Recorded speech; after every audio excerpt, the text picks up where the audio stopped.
Hi అండి, welcome back to our channel. ఈరోజు మన వీడియోలో చాలా టేస్టీగా ఇంకా ఈజీగా చేసుకోగలిగే 2 రకాల స్నాక్స్ రెసిపీస్ని చూపించబోతున్నాను. అవి కూడా చాలా హెల్తీగా చేసేసుకోవచ్చు, ఈజీగా చేసుకోవచ్చు అండి. సో మరి హెల్తీగా ఈజీగా తక్కువ టైంలోనే ఈ స్నాక్స్ అనేవి ఇన్స్టెంట్గా అప్పటికప్పుడు చేసుకోవచ్చు. మరి ఇవి ఎలా చేసుకోవాలి, దీని ప్రాసెస్ ఏంటి అన్నది వీడియోలోకి వెళ్ళి చూసేద్దాం రండి. దీనికోసం ముందుగా ఉడికించుకున్న బంగాళదుంపల్ని 4 లేదా 5 వరకు తీసుకున్నాను అనమాట. నేను ఈ సైజులో ఉండేవి తీసేసుకున్నాను. సో ఇలా ఉడికించుకొని తీసుకున్నాక మ్యాషర్ ఉంటే మ్యాషర్తో మీరు మ్యాష్ చేసేసుకోండి. లేదనుకుంటే కొంచెం వేడిగా ఉంటుంది, కొంచెం చల్లారాక చేతితో ఇలా నలుపుకుంటే నలిగిపోతుంది అనమాట. సో ఇలా మెత్తగా ఇలా మ్యాష్ చేసుకున్నాక మీ టేస్ట్ సరిపడే సాల్ట్ తీసుకోండి. అలాగే 1 టేబుల్ స్పూన్నర వరకు కారం కొంచెం ఎక్కువ కావాలనుకుంటే ఎక్కువ వేసుకోవచ్చు. 3 టేబుల్ స్పూన్ల కార్న్ఫ్లోరు, 4 టేబుల్ స్పూన్ వరకు బియ్యం పిండి వేసుకోండి. బియ్యం పిండి వేసుకోవడం వలన చాలా క్రిస్పీగా వస్తాయి. కార్న్ఫ్లోర్ వేసుకోవడం వల్ల బైండింగ్ అనేది చాలా బాగా వస్తుందన్నమాట. సో ఇలా వేసుకున్న తర్వాత చక్కగా చేత్తో బాగా మిక్స్ అయ్యేటట్టుగా మిక్స్ చేసేసుకోండి. మిక్స్ చేసుకొని నేను వీడియో క్లిప్లో చూపిస్తున్న విధంగా ఇలా చేసి పెట్టుకోవాలన్నమాట. సో ఇలా చేసుకోండి. కొంచెం దీనిపైనుంచి 1 లేదా 2 టేబుల్ స్పూన్ వరకు ఆయిల్ వేసుకొని ఇంకోసారి బాగా మిక్స్ చేసేసుకోండి.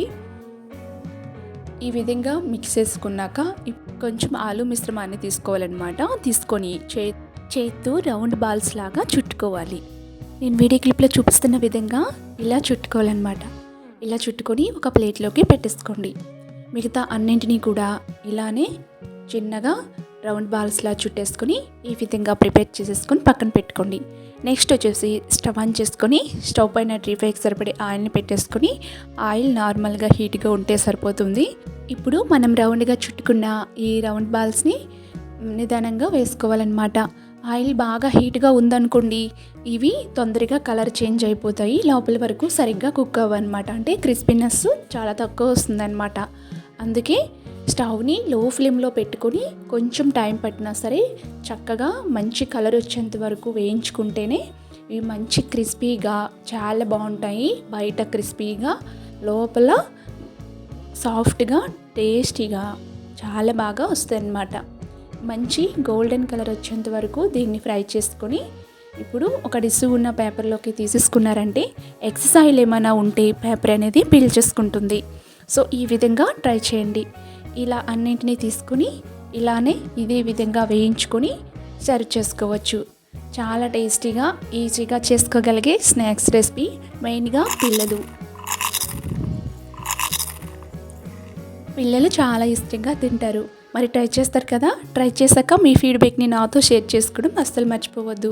అలాగే ఫ్రెండ్స్, నెక్స్ట్ వీడియో ఏంటనేది చూసేద్దాము. పొటాటో రోల్స్ అండి. దీన్ని పొటాటో సమోసా అని కూడా అంటామన్నమాట. రోల్ సమోసా ఇలా ఎన్నో రకాలుగా అనుకుంటాము. ఇప్పుడు ఒక మిక్సింగ్ బౌల్ తీసుకొని ఇందులోకి 1 కప్పు వరకు గోధుమ పిండి వేసుకొని ఇందులోకి మీ టేస్ట్కి సరిపడే సాల్ట్, 2 టేబుల్ స్పూన్లు నెయ్యి వేసుకొని చక్కగా పిండిని చేత్తో బాగా మర్దన చేసుకోండి. అంటే ఇలా నేను వీడియో క్లిప్లో చూపిస్తున్న విధంగా బాగా చేత్తో రఫ్ చేసుకొని పిండి మిక్స్ చేసేసుకోవాలి. నెక్స్ట్ వచ్చేసి కొంచెంగా నీళ్లు పోసుకొని చపాతీ ముద్దలాగా కలిపి పెట్టుకోవాలి. దానిపైన మూతను పెట్టేసి ఒక 1/2 అవర్ పాటు పక్కన పెట్టేద్దాం. ఇప్పుడు వచ్చేసి ఒక 3 లేదా 4 బంగాళదుంపలు తీసుకుని దీన్ని బాయిల్ చేసుకోవాలి. బాయిల్ చేసుకున్న బంగాళదుంపలు నేను తీసుకున్నాను. ఇలా తీసుకొని చేత్తో మ్యాష్ చేసేసుకోవచ్చు, లేదంటే ఇలా గ్రేటర్తో తురుముకోవచ్చు. తురుముకున్నామంటే ఎక్కడ పలుకు లేకుండా బాగా వస్తుందని నేను ఇలా తురుము తీసుకున్నాను. ఇప్పుడు మీ టేస్ట్కి సరిపడే సాల్టు, 2 టేబుల్ స్పూన్ వరకు కారం తీసుకోండి. కొంచెం స్పైసీగా ఉండటాని కోసం కారం 2 టేబుల్ స్పూన్ తీసుకున్నారంటే చాలా బాగా ఉంటాయన్నమాట. నెక్స్ట్ వచ్చేసి కార్న్ఫ్లోర్ 3 టేబుల్ స్పూన్లు వేసుకోండి.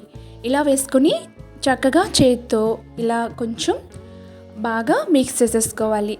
ఇలా మిక్స్ చేసేసుకున్నాక ఇందులో నుంచి చిన్న మిశ్రమాన్ని తీసుకుని నేను వీడియో క్లిప్లో చూపిస్తున్న విధంగా చిన్న స్టిక్కీలాగా చేసుకోవాలి. ఈ విధంగా ఇంత సైజు స్టిక్కీస్ అయితే సరిపోతాయి. ఇంత సైజు స్టిక్కీస్ని ఇలా ప్రిపేర్ చేసుకోండి. అన్నింటినీ కూడా ఇలా ప్రిపేర్ చేసి పక్కన పెట్టేయాలి. నెక్స్ట్ వచ్చేసి మనం పిండిని కలిపి పెట్టుకున్నాం కదా, ఈ పిండి తీసుకొని ఇంకోసారి బాగా నీట్ చేసుకుందాము.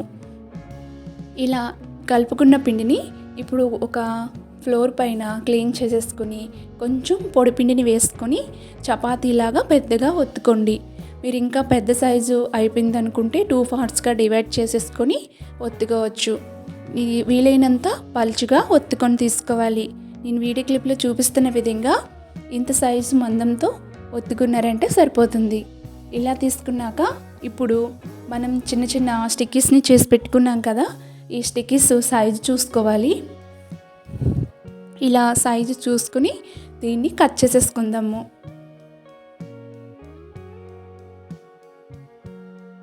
ఇలా నిలువుగా కట్ చేసేసుకోవాలి. దీంతోపాటు ఈ విధంగా సైజు చూసుకొని తీసుకోవాలి.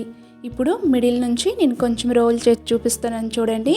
మరి రోల్ అనేది పెద్దగా అయిపోతుందని నేను మిడిల్లోకి కట్ చేసేసాను.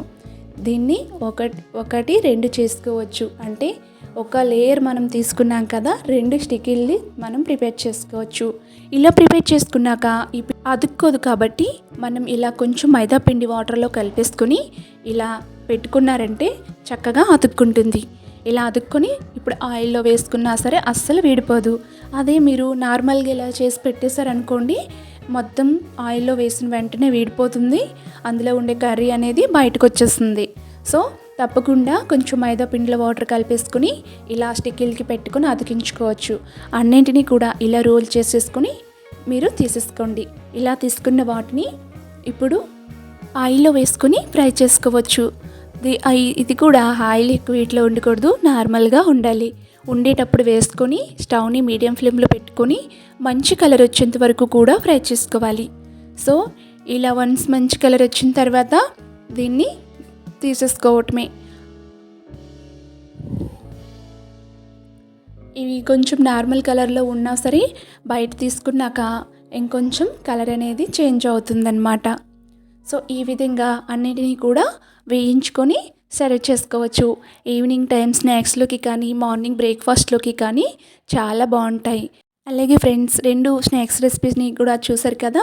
నచ్చినట్లయితే లైక్ చేసి షేర్ చేసి సబ్స్క్రైబ్ చేయండి.